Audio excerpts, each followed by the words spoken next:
बहुत सारे लोग ऐसे हैं जो मोटापे के शिकार हो गए हैं, जिनका पेट बाहर आया है। अब वो इस मोटापे से छुटकारा पाना चाहते हैं और अपनी बॉडी को शेप में लाना चाहते हैं और अपना पेट अंदर करना चाहते हैं। सबसे पहली चीज जो है वो है कमिटमेंट। अगर आप वाकई अपनी बॉडी को शेप में लाना चाहते हैं, अगर आप वाकई फिर से स्मार्ट दिखना चाहते हैं, उसके लिए सबसे पहले चीज है आपको खुद के साथ अज़म करना है कि मैं आज के बाद वो सारे काम करूंगा जिनकी वजह से मेरी बॉडी का जो वेट है वो कम हो जाएगा, मेरी बॉडी फिर से शेप में आ जाएगी। देखिए, आप सालों साल खाते हैं, फिर आप चाहते हैं कि 2-3 दिन के अंदर ही आपका पेट अंदर चला जाए, आपका मोटापा खत्म हो जाए। ये पॉसिबल नहीं है। कोई भी डॉक्टर या कोई भी एक्सपर्ट आपको कोई भी ऐसी दवाई नहीं दे सकता है जिसकी मदद से आप 2-3 या 4 दिन के अंदर ही अपनी बॉडी का वेट कम कर सकते हैं और अपना मोटापा कम कर सकते हैं। इसके साथ साथ अपने पेट को अंदर कर सकते हैं। इसके लिए जरूरत है परसिस्टेंसी की। जब आप परसिस्टेंट रहेंगे, जब आप एक चीज पर कायम रहेंगे, लगातार उस काम को करेंगे, फिर जाके ये सारी चीजें पॉसिबल है। आज भी जो टिप्स यहाँ पे लाया हूँ वो भी एक्सपर्ट्स के बताए हुए टिप्स है, जिनकी मदद से हम लोग बहुत हद तक अपने मोटापे को कम कर सकते हैं, अपनी बॉडी को फिर से शेप में ला सकते हैं, इसके साथ साथ अपनी पेट को भी अंदर कर सकते हैं। अगर कुछ लोगों को बहुत ज्यादा मोटापा है, उनको डॉक्टर से कंसल्टेशन लेनी चाहिए, क्योंकि डॉक्टर उनको डाइट चार्ट बताएगा। उनकी BMI के मुताबिक यानी कि बॉडी वेट इंडेक्स के मुताबिक उनको डाइट चार्ट बताया जाएगा, जिसकी मदद से वो अपनी बॉडी का वेट कम कर सकते हैं, इस मोटापे से बच सकते हैं। लेकिन वहां पे भी परसिस्टेंसी की जरूरत है, फिर जाके हम लोग अपनी बॉडी को शेप में ला सकते हैं। WHO रिपोर्ट्स के मुताबिक पिछले कुछ सालों से बहुत से लोगों में मोटापा बढ़ चुका है, खासकर बच्चों में और नौजवानों में।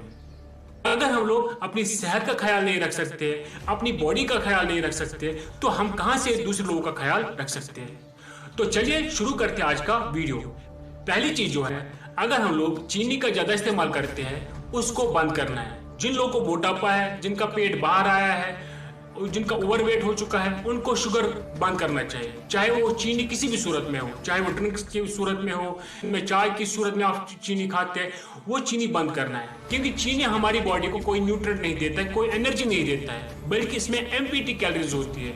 यानी कि ये खाली हमारी बॉडी में फैट को बढ़ाता है, हमारी बॉडी में चर्बी को बढ़ाता है, मोटापे को बढ़ाता है, और कोई ताकत या कोई न्यूट्रिएंट हमारी बॉडी को नहीं देता है।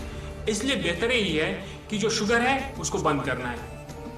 दूसरी चीज जो है वो है, सुबह सवेरे आपको रोज क्या करना है, ड्राई फ्रूट्स खाने हैं। यानी कि रात भर कुछ पीसेस ड्राई फ्रूट्स के पानी में डाल के रखिए, फिर सुबह सवेरे उसको खाना चाहिए।